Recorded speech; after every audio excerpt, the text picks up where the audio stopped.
ప్రభువైన యేసుక్రీస్తు నామములో మీ అందరికీ నా హృదయపూర్వకమైనటువంటి నిండు వందనాలు తెలియపరుస్తున్నాను. దేవుడు మీకు తోడై ఉండును గాక. ఆమేన్. ప్రియ సహోదరి సహోదరుడా, ఈ దినము ఈ యొక్క పరిశుద్ధ పునరుద్ధాన ఆరాధన దినమందు మరలా దేవుడు ఈ రీతిగా మీ మధ్యలోకి వచ్చుటకు దేవుడు అంత కృప చూపించాడు. ఒక చక్కని వర్తమానంతో ఈ దినము పరిశుద్ధ పునరుద్ధాన ఆరాధన కూడికను మనం ప్రారంభించుకుందాం. దేవునికి మహిమ కలుగును గాక. హల్లెలూయా. చూడండి ప్రియులారా, దేవుడు చేసిన వాగ్దానము అది మన జీవితాలలో నెరవేర్చబడాలి అంటే మరి మనము ఏ రీతిగా జీవించాలి? హల్లెలూయా. దేవుడు వాగ్దానం చేసేటప్పుడు ఆయన వాగ్దానానికంటే ముందుగా ఆయన ఏదైనా మాట మనతో చెప్తూ ఉన్నాడా? ఇలా జీవించండి అని చెప్తూ ఉన్నాడా? లేదంటే మరి డైరెక్ట్ గా దేవుడు వాగ్దానం చేసి ఈ వాగ్దానం మీ జీవితంలో నెరవేర్చబడుతుంది అని చెప్తూ ఉన్నాడా? హల్లెలూయా. చాలా మందితో దేవుడు వాగ్దానాలు చేస్తూ ఉంటాడు. దేవుడు నాతో వాగ్దానం చేశాడు, ఈ వాగ్దానం నా జీవితంలో ఆయన నెరవేరుస్తాడు అని అనుకుంటూ ఉంటాం. హల్లెలూయా. అవును, దేవుడు వాగ్దానం చేస్తాడు, ఆ వాగ్దానం ఆయన ఖచ్చితంగా నెరవేరుస్తాడు. హల్లెలూయా. అందులో ఎటువంటి సందేహం లేదు. అయితే దేవుడు వాగ్దానం చేసినప్పుడు మనం ఏ రీతిగా జీవించాలో, ఏ రీతిగా జీవిస్తే ఆ వాగ్దానము మన జీవితంలో అది నెరవేర్చబడుతుందో కూడా దేవుడు స్పష్టంగా తెలియపరుస్తూ వస్తూ ఉన్నాడు. హల్లెలూయా. మన లేఖనాలను సరిగా గమనించినట్లయితే దేవుడు వాగ్దానం చేసినప్పుడు ఆ వాగ్దానం వెనుక మీరు ఎలా ఉండాలి, ఎలా ఉంటే ఈ వాగ్దానం మీ జీవితంలో నెరవేర్చబడుతుంది అని దేవుడు స్పష్టంగా తెలియపరుస్తూ ఉన్నాడు. ఆమేన్. దేవునికి మహిమ కలుగును గాక. అయితే ప్రియులారా, దేవుడు మన జీవితంలో వాగ్దానం చేశాడు. ఆ వాగ్దానం మన జీవితంలో నెరవేర్చబడాలి అంటే మనం ఎలా జీవించాలో మరి కొన్ని మాటలను లేఖనాల ద్వారా మనం తెలుసుకుందాం. మన పితరులు ఉన్నారు, వారికి దేవుడు వాగ్దానం చేశాడు. వాగ్దానం చేయటానికంటే ముందుగా దేవుడు వారితో ఏం చెప్పాడు అనే విషయాలను మనం తెలుసుకుందాం. ఎందుకంటే మన వాగ్దానం మన జీవితంలో నెరవేర్చబడాలి. దేవుడు ఏదైతే వాగ్దానం మనకు చేసి ఉన్నాడో ఆ వాగ్దానం మన జీవితంలో నెరవేర్చబడాలి అంటే ఖచ్చితంగా మనం వాక్యాన్ని పాటించేవారముగా, దేవుని లేఖనాలను పాటించేవారముగా మనం ఉండాలి. హల్లెలూయా. దేవునికి మహిమ కలుగును గాక. చూడండి, చక్కగా వాక్య భాగంలోనికి వెళ్దాం. ఆది కాండము 17వ అధ్యాయము 1వ వచనము 2వ వచనాన్ని మనం చదువుకున్నట్లయితే, అబ్రహాము 99 ఏళ్ల వాడైనప్పుడు యెహోవా అతనికి ప్రత్యక్షమై, నేను సర్వశక్తి గల దేవుడును, నా సన్నిధిలో నడుచుచు నిందారహితుడివై ఉండుము, నాకును నీకును మధ్య నా నిబంధనను నియమించి నిన్ను అత్యధికముగా అభివృద్ధి పొందించెదను అని అతనితో చెప్పెను. దేవునికి మహిమ కలుగును గాక. చూడండి ప్రియులారా, అబ్రహాంతో దేవుడు ఒక నిబంధన చేస్తున్నాడు, ఒక వాగ్దానం చేస్తూ ఉన్నాడు. హల్లెలూయా. అదేంటయ్యా అంటే, నీకును నాకును మధ్య నా నిబంధనను నియమించి నిన్ను అత్యధికముగా అభివృద్ధి పొందించేదను అని దేవుడు వాగ్దానం చేస్తున్నాడు. చూడండి, దేవుడు చేస్తున్న వాగ్దానం ఏంటో తెలుసా? నాకును నీకును మధ్య ఒక నిబంధనను నేను నియమించుచున్నాను, నేను నిన్ను అత్యధికముగా. హల్లెలూయా. దేవుడు అంటున్న అబ్రహాముతో, నేను నిన్ను అత్యధికముగా అభివృద్ధి పరచేదను అంటూ ఉన్నారు. హల్లెలూయా. మరి మొదటి వచనంలో ఏమంటున్నాడు? నా సన్నిధిలో నీవు నడుచుచు ఎలా ఉండాలంట? నిందారహితుడివై ఉండాలి. హల్లెలూయా. హల్లెలూయా. దేవునికి మహిమ కలుగును గాక. నా సన్నిధిలో నువ్వు నడుచుచు నిందారహితుడివై ఉండు. నువ్వు ఎప్పుడైతే నిందారహితుడివై నా సన్నిధిలో ఉంటావో అప్పుడే ఇదిగో నీతో నేను నియమించినటువంటి నా నిబంధనను నీతో స్థిరపరుస్తాను. హల్లెలూయా. నేను అత్యధికముగా అభివృద్ధి పరుస్తాను అబ్రహాం అని దేవుడు స్పష్టంగా తెలియపరుస్తున్నాడు. హల్లెలూయా. చూడండి, దేవుడు పిలిచిన వెంటనే అబ్రహాము పరిగెత్తుకుంటూ దేవుని వెంబడించాడు.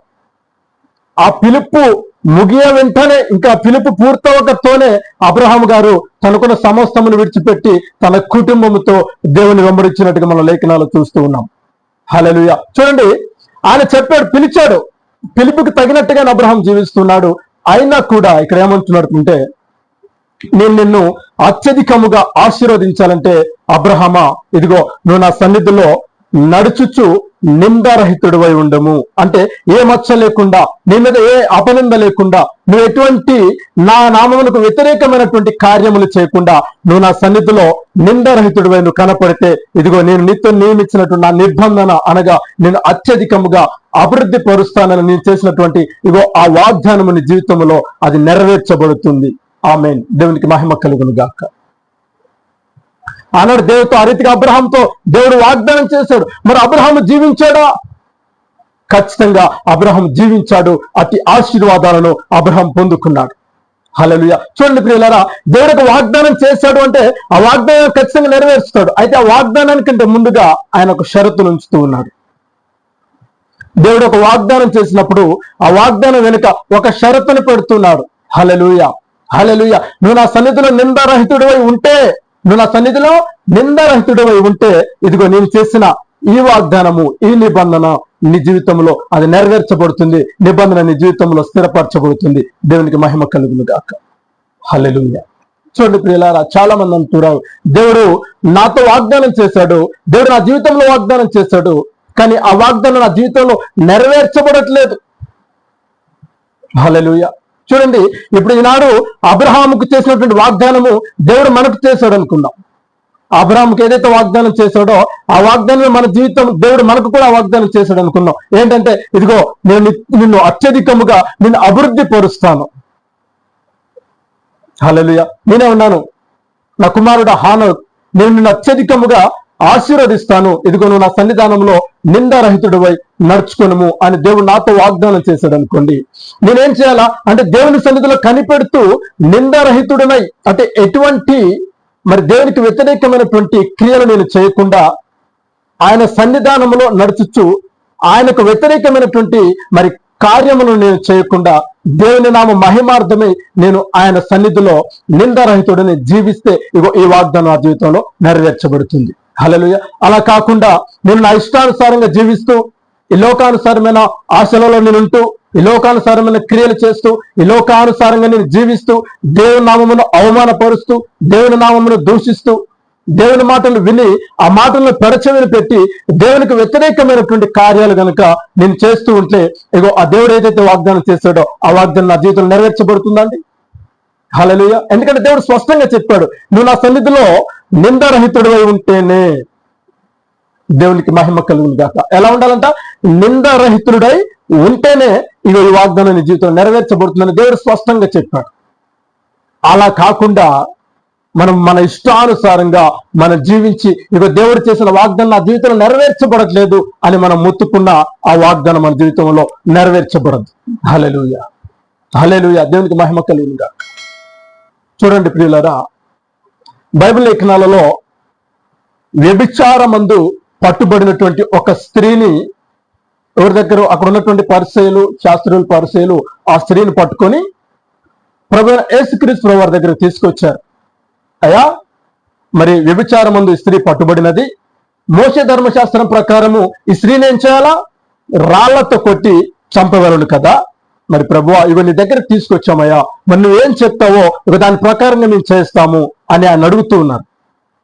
అంటే దేవుడు చెప్తే చేయడం కాదండి, మోసే ధర్మశాస్త్రం ప్రకారం ఏమైనా రాళ్లతో కొట్టాలి. ఒక్కొక్కరు ఇంత రాళ్ళు మరి పట్టుకొని వచ్చారు, చేతుల్లో తీసుకొచ్చారు. ఆమెను అక్కడ సెంటర్లో కూర్చోబెట్టారు, యేసుప్రభువు వారి దగ్గర కూర్చోబెట్టారు. అయా, మోసే ధర్మశాస్త్రం ప్రకారం ఏమైనా రాళ్లతో కొట్టి చంపాలి, మరి ఇప్పుడు మీరేమంటారు అని అడుగుతున్నారు దేవుని. అయితే దేవుడు ఒక మాట అన్నాడు. అదేం మాట అంటే, మీలో పాపము చేయనివాడు, మీలో పాపము చేయనివాడు, మీలో ఏ విధమైన అపవిత్రమైనటువంటి కార్యములు చేయనటువంటి వాడు, మీలో ఇప్పటి వరకు పరిశుద్ధంగా ఉన్నవాడు, ఆమె మీద మొదట రాయి వేయండి అయ్యా అన్న. హల్లెలూయా, హల్లెలూయా, హల్లెలూయా. మనిషి పుట్టిన తర్వాత ఎక్కడో ఒక చోట పడిపోయినటువంటి సందర్భాలు ఉన్నాయి. ఎందుకంటే మనిషిగా మనం పుట్టినాము, ఇగో దేవుడు మనం నిర్మించాడు. అయితే మనల్ని దేవుడు పరిశుద్ధంగా జీవించమన్నాడు. కానీ మన స్వయంకృత అపరాధముల వలన అటు పరిశుద్ధతను కోల్పోతూ పాపములు పడుతూ లేస్తూ మనం మరి దేవుల్లో నడుస్తూ ఉన్నాం. హల్లెలూయా.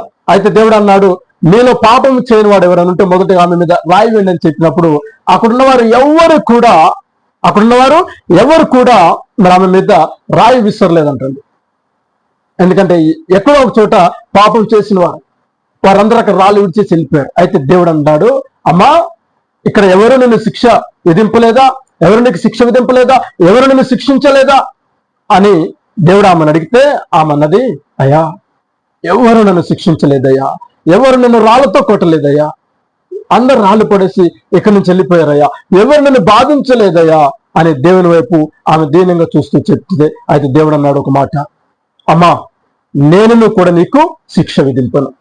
హల్లెలూయా, నేను కూడా నీకు శిక్ష విధింపను అని చెప్పాడు.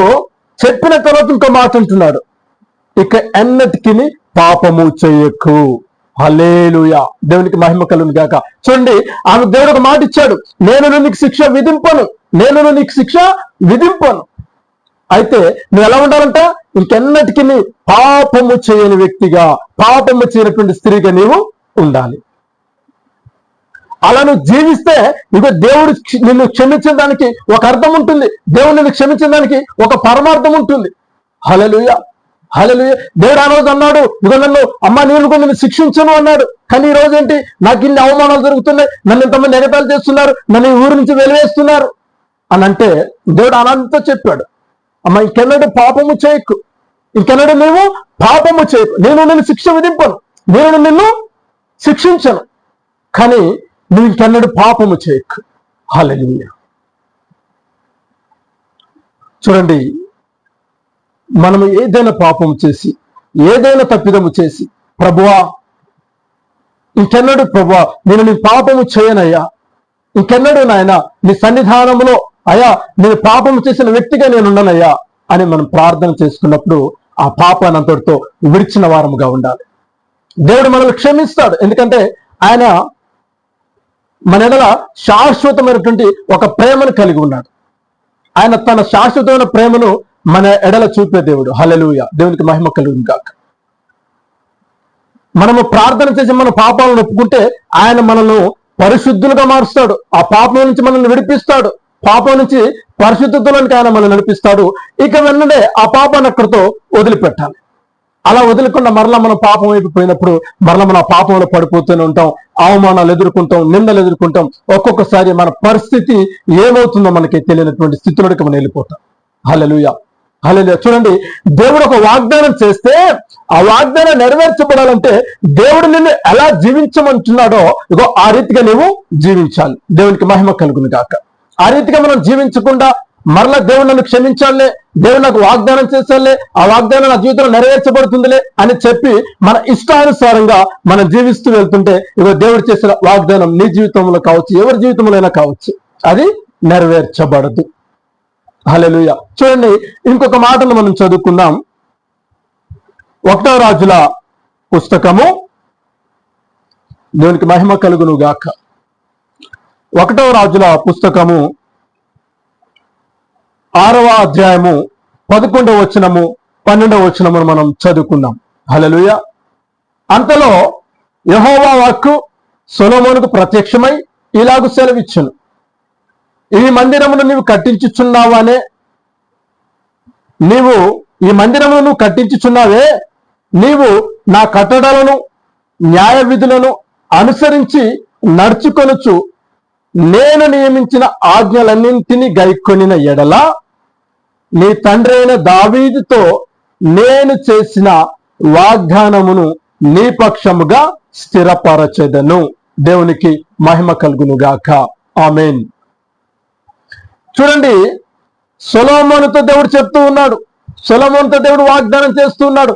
ఏమని వాగ్దానం చేస్తున్నాడు అంటే, ఇదిగో సొలొమోను, నువ్వు నా మందిరం కట్టించుచున్నావు కదా, ఇగో ఆనాడు నీ తండ్రి అయినటువంటి దావీదుతో నేను చేసినటువంటి నిబంధన, నేను చేసినటువంటి వాగ్దానము అది ఏదైతే ఉందో దానిని నీ పక్షంగా నేను స్థిరపరుస్తాను అని దేవుడు వాగ్దానం చేస్తున్నాడు. హల్లెలూయా, హల్లెలూయా. మరి దేవుడు వాగ్దానం చేసుకుని సొలొమోను ఎగిరి గంతు వేయలేదండి. హల్లెలూయా. ఎందుకంటే సొలొమోను దేవుని మందిరాన్ని కట్టిస్తున్నాడు. ఆనాడు దావీదు మరి దేవుని యెడల నమ్మకం కలిగి జీవించాడు. ఒక పౌరుషం కలిగినటువంటి జీవితాన్ని దావీదు జీవించాడు. మరి దావీదు మీద ఉన్నటువంటి ప్రేమను బట్టి తన కుమారుడైన సొలొమోనుకు మరి దేవుడు వాగ్దానం చేయొచ్చు, మరి సొలొమోనును ఆశీర్వదించవచ్చు. తన పితరులైనటువంటి తన తండ్రిని బట్టి కుమారుని దేవుడు ఆశీర్వదించవచ్చు. హల్లెలూయా. కానీ ఇక్కడ దేవుడు అలా చేస్తలేదు. సొలొమోను, నువ్వు నా మందిరాన్ని కట్టించుచున్నావు కదా, ఇగో ఆనాడు నీ దావీదైనటువంటి నీ తండ్రితో నేను చేసిన నిబంధన ఏదైతే ఉందో ఆ నిబంధనను ఇగో నీ పక్షంగా నేను స్థిరపరుస్తాను. హల్లెలూయా. నీ పక్షంగా నేను దానిని స్థిరపరుస్తాను అని మరి సొలొమోనుతో దేవుడు వాగ్దానం చేస్తున్నాడు. ఈ వాగ్దానం చేయడానికి ముందుగా ఇక్కడ కొన్ని షరతులు పెడుతూ ఉన్నాడు. అదేంటో ఒకసారి చూద్దామా? నీవు నా కట్టడలను న్యాయ విధులను అనుసరించి నడుచుకొనొచ్చు, నేను నియమించిన ఆజ్ఞలన్నింటినీ గైకొనిన ఎడల. హల్లెలూయా. ఎలా జీవించాలంట? ఆయన ఇచ్చినటువంటి తన కట్టడలను పాటించాలట, నియమాలను పాటించాలట, న్యాయ విధులను అనుసరించి నడుచుకోవాలంట. హల్లెలూయా. అలాగే దేవుడు నియమించినటువంటి ప్రతి ఆజ్ఞను గైకొని నడిచిన ఎడల అప్పుడు దావీదుతో ఏదైతే నిబంధన చేశాడో ఇగో ఆ నిబంధన ఏదైతే దావీదుతో ఏదైతే వాగ్దానం చేశాడో ఇక ఆ వాగ్దానము సొలొమోను జీవితంలో నీ జీవితంలో నెరవేర్చబడుతుంది అని దేవుడు చెప్తున్నాడు. మరి సొలొమోను దేవుడు మందిరాన్ని కట్టిస్తున్నాడు కదండి. అయ్యో ఈ కుమారుడు నా మందిరాన్ని కడుతున్నాడు కదా, ఈ కుమారుడికి నేను వాగ్దానం చేసేస్తా, వాగ్దానం ఇచ్చేస్తా అని దేవుడు అనట్లా. హల్లెలూయా. ఈనాడు మనం అనుకుంటాం, నేను ప్రతి ఆదివారం చర్చికి వెళ్తున్నాను, ప్రతి ఆదివారం క్రమం తప్పక నేను మందిరానికి వెళ్తున్నాను, ప్రార్థనలకు వెళ్తున్నాను, దశభాగములు ఇస్తున్నాను, ప్రార్థనలు చేస్తున్నాను. హల్లెలూయా. దేవుడు నా జీవితంలో ఎందుకు తన వాగ్దానం నెరవేర్చాడు అని మనం అనుకుంటూ ఉంటాం.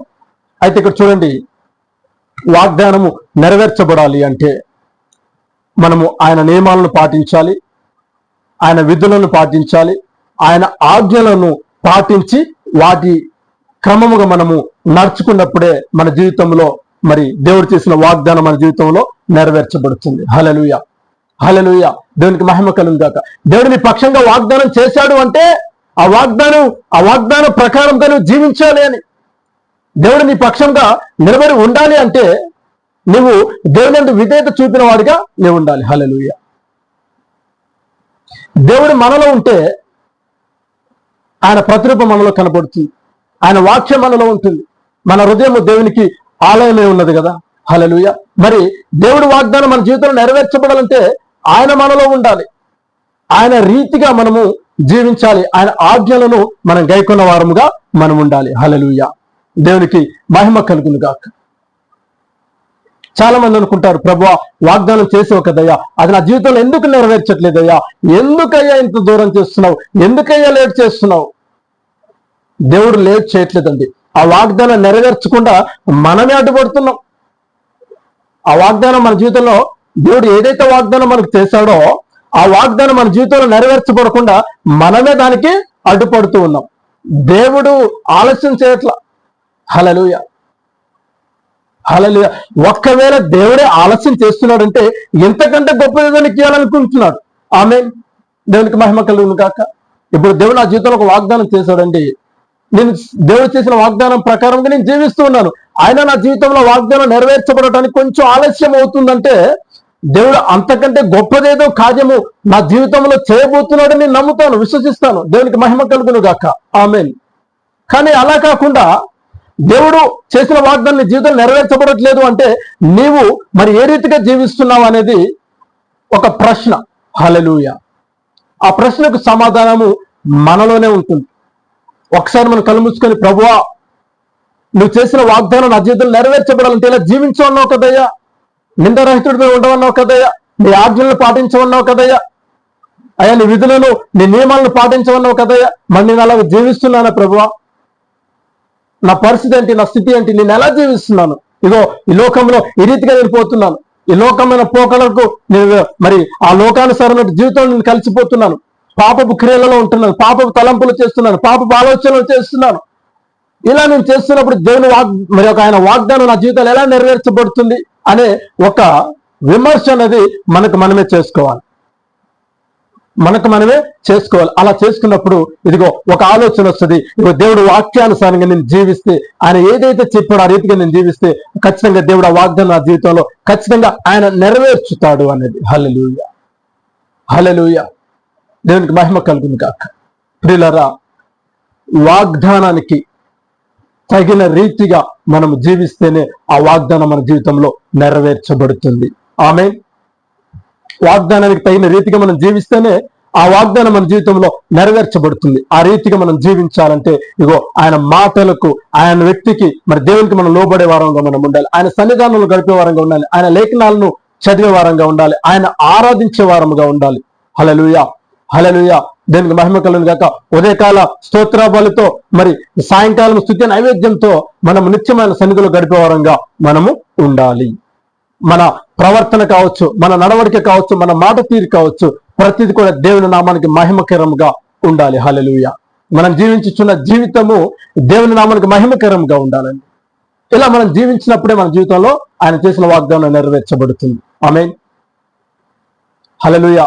మరి దేవుడు నా జీవితంలో వాగ్దానం చేసేది నెరవేర్చబడట్లేదు అని నువ్వు మొత్తుకున్నా, తల కొట్టుకున్నా అది నెరవేర్చబడదు. ఎందుకు అంటే నువ్వు ఆ రీతిగా జీవిస్తున్నావా? నువ్వు ఆ రీతిగా జీవిస్తున్నావా? హల్లెలూయా.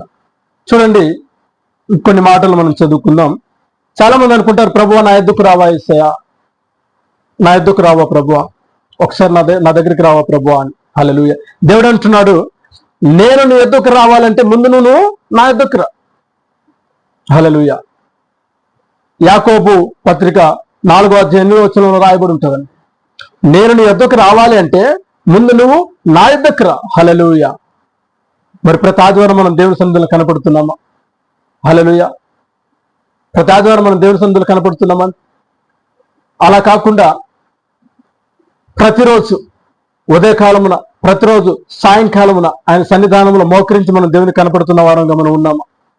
హల్లెలూయా. చూడండి, ప్రభువా నేను ఆపదలు ఉన్నా నా ఎద్దుకు రా ప్రభువా, నేను ఆపదలో ఉన్నా నా ఎద్దుకు రా ప్రభువా అని మనం అంటున్నామే కానీ మోకరించి ప్రభువా నేను ఈ ఆపదలో ఉన్నానయ్యా, నన్ను ఒకసారి జ్ఞాపకం చేసుకో ప్రభువా, ఈ ఆపద నా నుండి తొలగించయా అని ప్రభుకు మనం మొరపెట్టే వారముగా మనం ఎందుకు ఉండట్లేదు?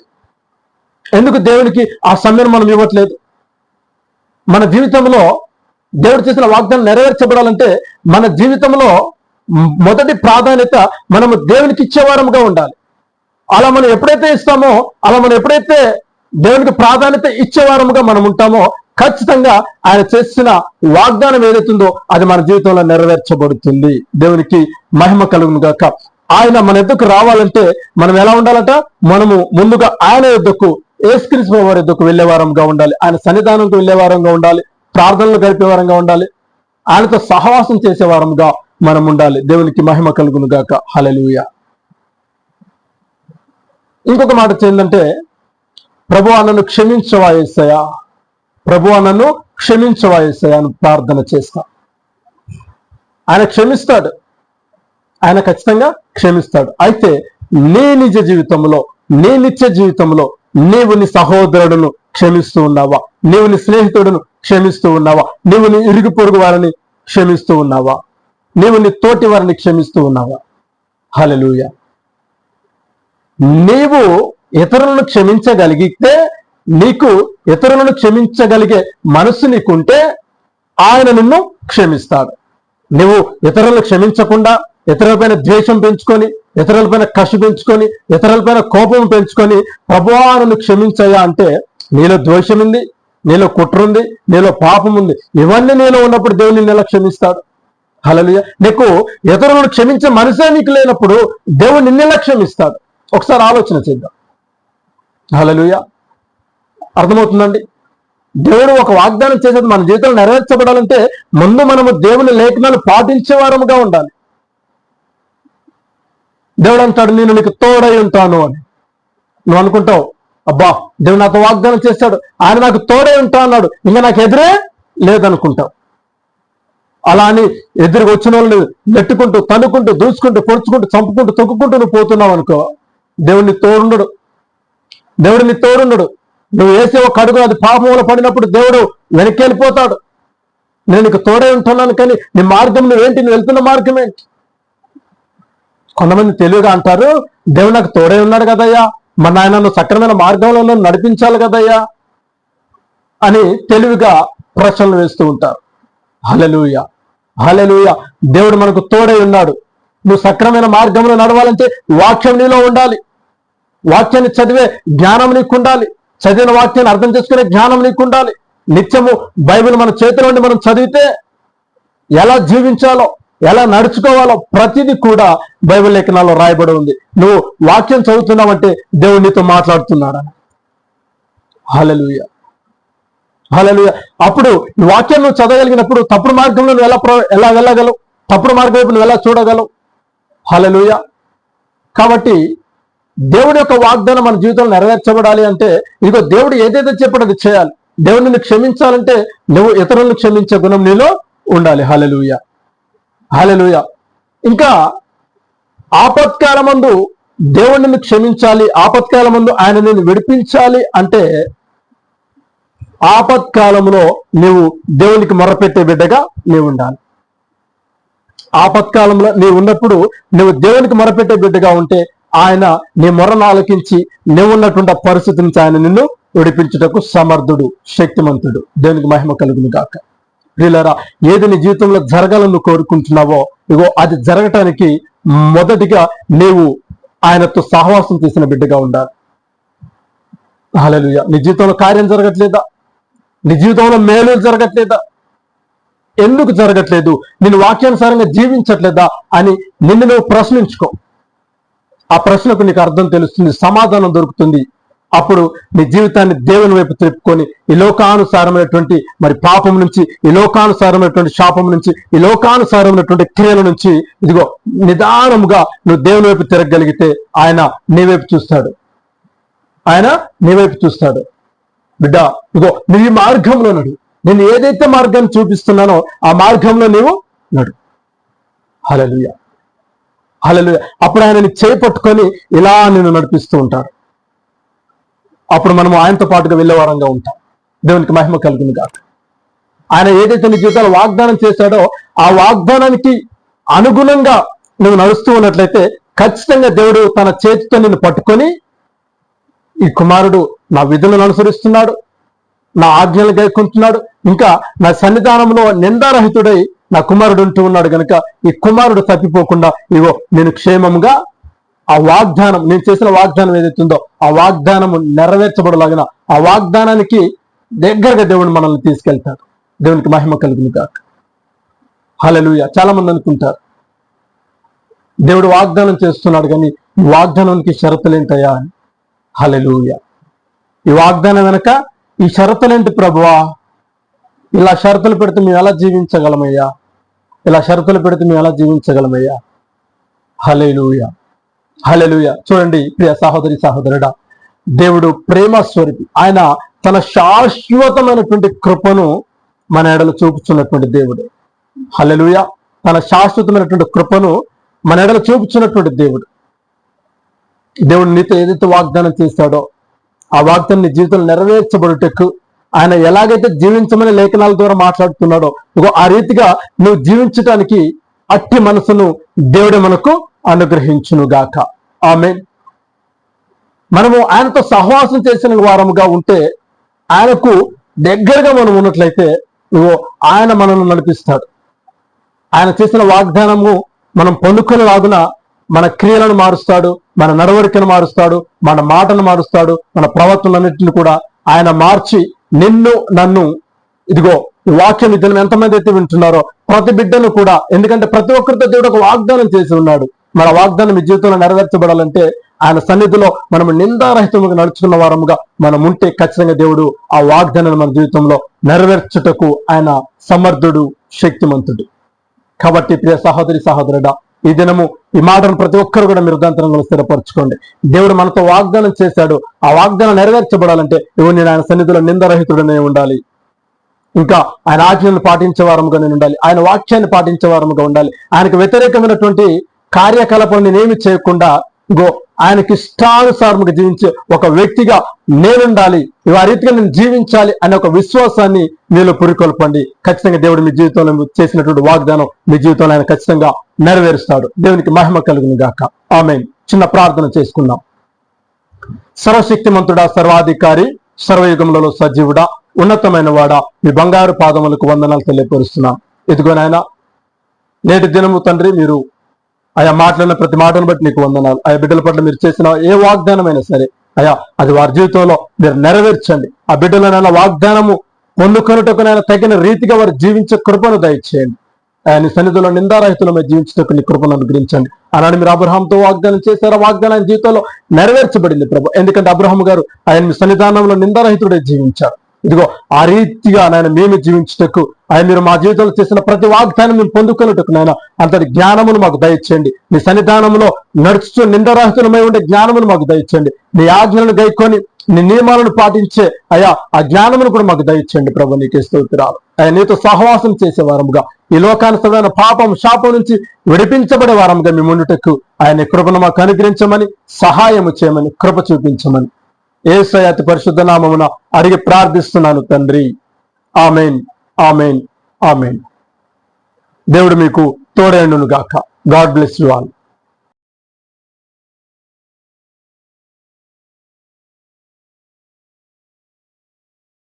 నందు ప్రియులకు నా యొక్క హృదయపూర్వకమైనటువంటి నిండు వందనాలు.